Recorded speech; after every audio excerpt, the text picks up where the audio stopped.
नमस्कार विद्यार्थी मित्रांनो, स्वागत आहे तुम्हा सर्वांचं आपल्या यूट्यूब चॅनलवरती। विद्यार्थी मित्रांनो, जिल्हा परिषद लातूर यांच्यामार्फत आरोग्य खात्यातील नवीन कंत्राटी पदभरतीची जाहिरात प्रसिद्ध करण्यात आलेली आहे।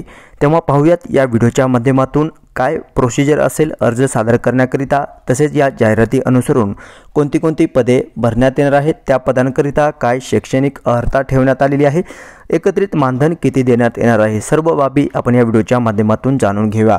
त्यामुळे व्हिडिओ शेवटपर्यंत पहा। अतिशय महत्त्वपूर्ण अपडेट आहे आरोग्य खात्यातील पदभरती संदर्भाची। राष्ट्रीय आरोग्य अभियान अंतर्गत या पदांकरिता ही जाहिरात प्रसिद्ध करण्यात आलेली आहे। विद्यार्थी मित्रांनो, या पदांकरिता तुम्हाला कुठल्याही प्रकारची परीक्षा द्यायची गरज नसणार आहे। तुमचं सिलेक्शन हे गुणांकन बेसवरती असणार आहे। जे काही तुमचे लास्ट इयरचे मार्क्स असतील त्या मार्क्सच्या वरती किंवा वेटेजवरती या ठिकाणी मेरिट लिस्ट लागेल आणि त्यावरती तुमचं सिलेक्शन या ठिकाणी पार पडेल। तर पहा, हे PDF मी डाउनलोड करून घेतलेलं आहे। या PDF नुसार आपण पाहायचं आहे कोणती पदे या जाहिराती अनुसरून भरण्यात येत आहेत। राष्ट्रीय आरोग्य अभियान जिल्हा एकात्मिक आरोग्य व कुटुंब कल्याण सोसायटी लातूर यांच्या मार्फत आरोग्य विभाग जिल्हा परिषद लातूर कंत्राटी पदभरतीची जाहिरात दिनांक 18 मार्च 2025 रोजी प्रसिद्ध करण्यात आलेली आहे। तर पहा, एकूण निवड तात्पुरत्या कंत्राटी स्वरूपाची ही पदभरती असणार आहे। यामध्ये पहिलं पद जे भरण्यात येणार आहे ते नेफ्रोलॉजिस्ट हे पद आहे। त्यासाठी तुमचं जे काही वयोमर्यादा आहे ते 69 वर्षापर्यंतचे उमेदवार या ठिकाणी अर्ज दाखल करू शकतात। एक जागा आहे ओपन प्रवर्गाकरिता आणि डायलिसिस हे कार्यक्रमाअंतर्गत हे पद भरलं जातं आणि पदाची शैक्षणिक अर्हता व अनुभव पहा DM इन नेफ्रोलॉजी। त्यासाठी एकत्रित मानधन जे आहे ते 1,25,000 रुपये पर मंथ या ठिकाणी दिलं जाणार आहे। नंतर जे काही पद आहे पेडिट्रिशियन हे पद आहे। 69 वर्षापर्यंतचे उमेदवार या ठिकाणी अर्ज दाखल करू शकतात। 2 जागा आहेत SC प्रवर्गाकरिता आणि ST प्रवर्गाकरिता, ठीक आहे। आणि MD इन पेड तुमचं एज्युकेशन असायला हवं आणि DCH किंवा DNB 75,000 रुपये पर मंथ मानधन या पदाकरिता दिले जाणार आहे। नंतर सर्जन हे पद आहे, रेडिओलॉजिस्ट हे पद आहे, फिजिशियन कन्सल्टंट हे पद आहे, सायकेट्रिस्ट हे पद आहे, डेंटिस्ट तसेच आयुर्वेद मेडिकल ऑफिसर हे देखील पद आहे। आयुर्वेद मेडिकल ऑफिसर या पदाकरिता विद्यार्थ्यांना एज्युकेशन पहा BA MS या उमेदवारांचं झालेलं आहे। ST प्रवर्गातील उमेदवारांकरिता ही जागा असणार आहे, एक जागा आहे आणि 28,000 रुपये पर मंथ या पदाकरिता तुम्हाला मानधन जे आहे ते दिलं जाणार आहे। नंतर क्लिनिकल सायकोलॉजिस्ट हे पद आहे। त्यासाठी विद्यार्थी मित्रांनो पहा, राखीव प्रवर्गाकरिता 43 वर्ष वय या ठिकाणी देण्यात आलेली आहे आणि 38 वर्ष खुल्या प्रवर्गाकरिता एक जागा आहे ओपन कॅटेगरीमधून। त्यासाठी एकत्रित मानधन तुम्हाला 30,000 रुपये पर मंथ या ठिकाणी दिलं जाणार आहे। ऑडिओलॉजिस्ट स्पीच थेरपिस्ट हे पद आहे, ऑप्टिमेट्रिस्ट हे पद आहे, dental technician instructor for hearing impaired children हे पद आहे, फिजिओथेरपिस्ट हे पद आहे, डायलिसिस टेक्निशियन पद आहे, डेंटल हायजिनिस्ट आहे, फॅसिलिटी मॅनेजर हे पद आहे, मेडिकल ऑफिसर मेल यासाठी 3 जागा आहेत। त्यासाठी SC आणि ST आणि ST साठी 2 आणि SC साठी 1 जागा आहे। MBBS BAMS किंवा BUMS ज्या उमेदवारांचं या ठिकाणी शिक्षण असेल असे उमेदवार या पदाकरिता ST आणि SC प्रवर्गातील उमेदवारांकरिता ही जागा असणार आहे। 28,000 रुपये पर मंथ तुम्हाला मानधन दिलं जाणार आहे। नंतर फॅसिलिटी मॅनेजर हे पद आहे, त्यासाठी ओपन कॅटेगरीतील उमेदवारांकरिता 1 जागा असणार आहे आणि त्यासाठी एज्युकेशन क्रायटेरिया पहा 12th plus diploma electronics and telecommunication IT computer science ज्या उमेदवारांचा असेल ते उमेदवार या ठिकाणी अर्ज दाखल करू शकतात आणि 17,000 रुपये पर मंथ तुम्हाला मानधन दिलं जाणार आहे। नंतर फार्मासिस्ट हे पद आहे। फार्मासिस्ट या पदाकरिता राखीव प्रवर्गातील उमेदवारांकरिता एज क्रायटेरिया पहा 43 वर्ष आणि खुल्या वर्गातील उमेदवारांकरिता 38 वर्ष आहे। 2 जागा आहेत आणि OBC साठी 1 आणि ओपनसाठी 1। त्यासाठी एज्युकेशनल क्रायटेरिया पहा 12th प्लस डिप्लोमा D.Pharm किंवा B.Pharm ज्या उमेदवारांचे झालेले आहे असे उमेदवार या ठिकाणी अर्ज दाखल करू शकतात आणि 17,000 रुपये पर मंथ या ठिकाणी मानधन दिलं जाणार आहे। नंतर सिनियर ट्रीटमेंट सुपरवायझर हे पद आहे। त्यासाठी पहा विजय A या प्रवर्गातील उमेदवारांकरिता 1 जागा आहे, NTB साठी 1 जागा आहे। 2 जागा आहेत या ठिकाणी तुम्ही पाहू शकता। ओके, सो एकत्रित मानधन 20,000 रुपये पर मंथ या ठिकाणी या पदाकरिता दिलं जाणार आहे। ओके, नंतर सिनियर ट्युबरक्लोसिस हे पद आहे, लॅबोरेटरी सुपरवायझर हे पद आहे। नंतर ट्युबरक्लोसिस जे काही हेल्थ व्हिजिटर आहे हे पद आहे। नंतर लॅब टेक्निशियन हे देखील पद या ठिकाणी भरलं जात आहे।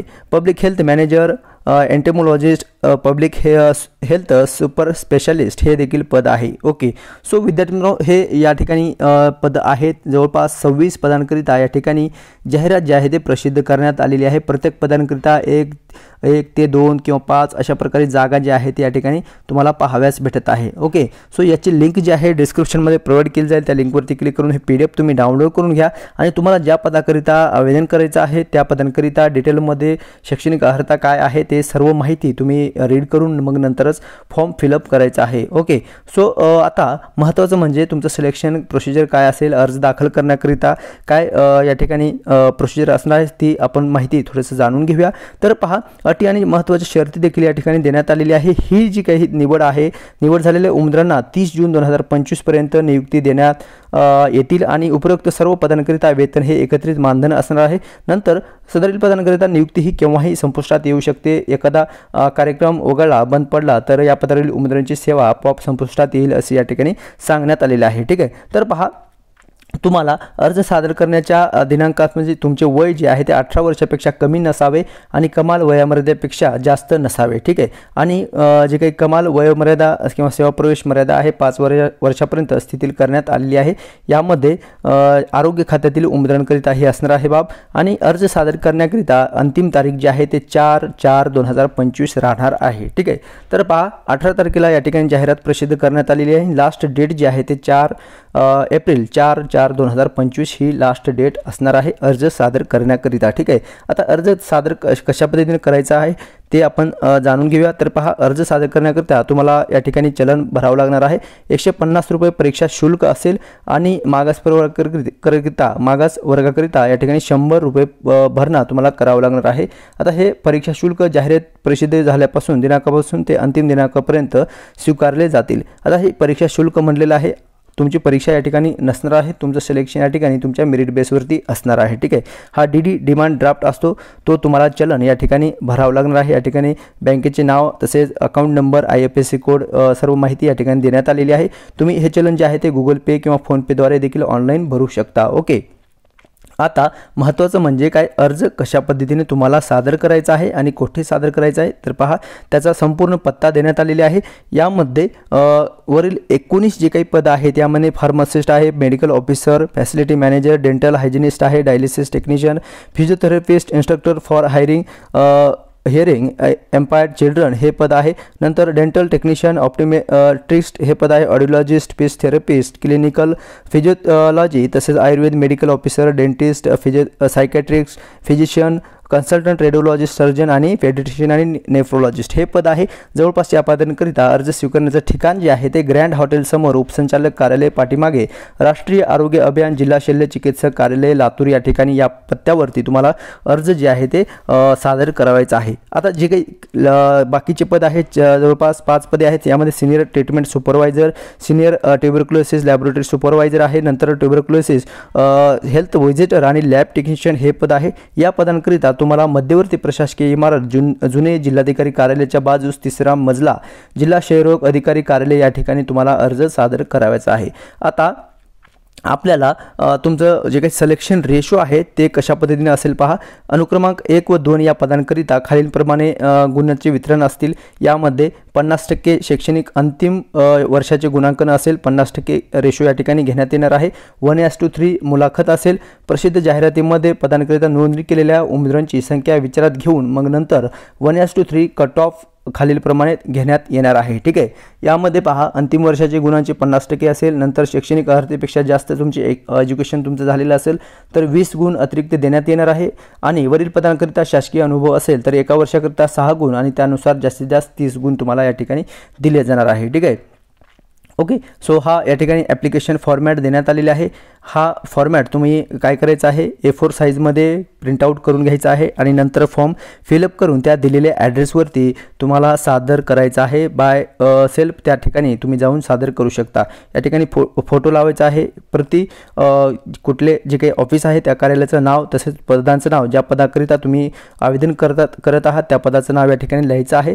नंतर जे काही चलन भरलेलं आहे त्या पदाचा पूर्व रक्कम तुम्ही किती पे अदा केलेले आहे या ठिकाणी त्याची मेन्शन करायचं आहे। डिटेल तुमचं नाव तसेच जन्मतारीख सर्व बाबी या ठिकाणी तुम्हाला रीड करून केअरफुली फिलअप करायचं आहे। ठीक आहे, नंतर एज्युकेशनल संबंधित जे काही तुमचे शिक्षण झालेलं आहे ते या ठिकाणी बॉक्समध्ये फिलअप करायचं आहे। यामध्ये अभ्यासक्रम, कोर्स, विद्यापीठाचे नाव, उत्तीर्ण वर्ष, अंतिम वर्षाचे गुण तसेच अंतिम वर्षात मिळालेले गुण, एकूण गुण आणि टक्केवारी, सर्व माहिती, अनुभव, शासकीय, निमशासकीय सर्व काही माहिती आहे ते या ठिकाणी या बॉक्समध्ये फिलअप करायचं आहे। आणि नंतर तुम्हाला हा अर्ज जो आहे तो सादर करायचा आहे। सर्वात महत्त्वाचं म्हणजे लहान कुटुंबाचे प्रतिज्ञापत्र हा फॉर्मॅट देखील तुम्हाला सादर करावं लागणार आहे। यामध्ये तुमचे नाव, तुमच्या वडिलांचे, मुलांचे, पत्नीचे सर्व माहिती या ठिकाणी फिलअप करायचं आहे। जर विवाहित असाल तर सर्व माहिती या ठिकाणी तुम्हाला मेन्शन करावं लागणार आहे। अविवाहित असाल तर तुमच्या पाल्यांची किंवा मुलांची जी काही संख्या असतील ते या ठिकाणी मेन्शन करायचं आहे। जर अविवाहित असाल तर 00 मेन्शन करा आणि जर मुलं असतील तर या ठिकाणी नंबर ऑफ संख्या किती आहे ते या ठिकाणी मेन्शन करायचं आहे, 1 2 सर्व। ओके, सो या ठिकाणी अशा पद्धतीने विद्यार्थ्यांनो हा अर्ज जो आहे तो तुम्हाला सादर करावायचा आहे। ओके, सो ही आरोग्य खात्यातील पदभरतीची जाहिरात या ठिकाणी प्रसिद्ध करण्यात आली आहे। या व्यतिरिक्त तुमचे काही प्रश्न असतील नक्की कमेंट्स करून विचारायचं आहे आणि माहिती समजली असेल लाईक जरूर करायचं आहे, चॅनलला सबस्क्राईब जरूर करायचं आहे। तेव्हा भेटूयात नेक्स्ट अपडेट घेऊन नवीन व्हिडिओच्या माध्यमातून। धन्यवाद।